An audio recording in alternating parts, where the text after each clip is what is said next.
You know, in all my travels, uh, the only time I really felt free was when I got away from money, from the uh, milieu or the being immersed in money.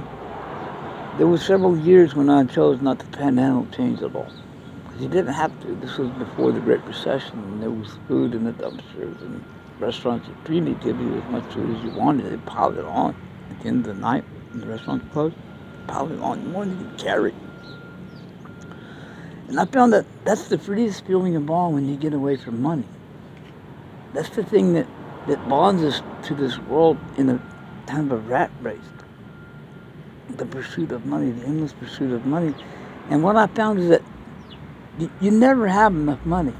No matter how much you have, you never have enough. That's just the dynamics of money. You never have enough. You may have $45 million, but that's not quite enough. It's not quite enough. You want a little bit more. You may have $200,000, but that's not quite enough. That's not quite what you had in mind. You may have billion six, something like that, billion six, billion seven, but still that's not quite enough yet. You see?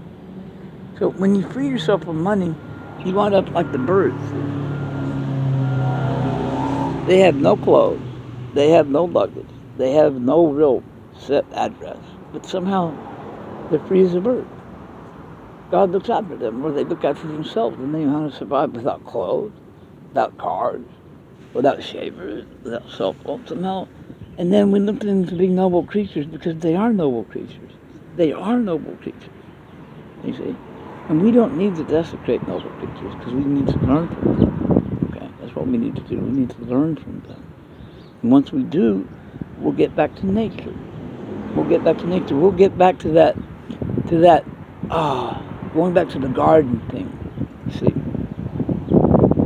And I don't normally go barefooted, you know, but I figured since this is probably my last year, I said, oh, what the hell, man? What the hell? What the hell?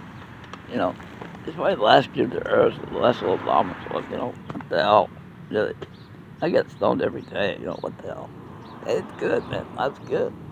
But make sure it's a good substance, not a bad substance, not a toxic substance that's going to ruin your head or your heart, you see.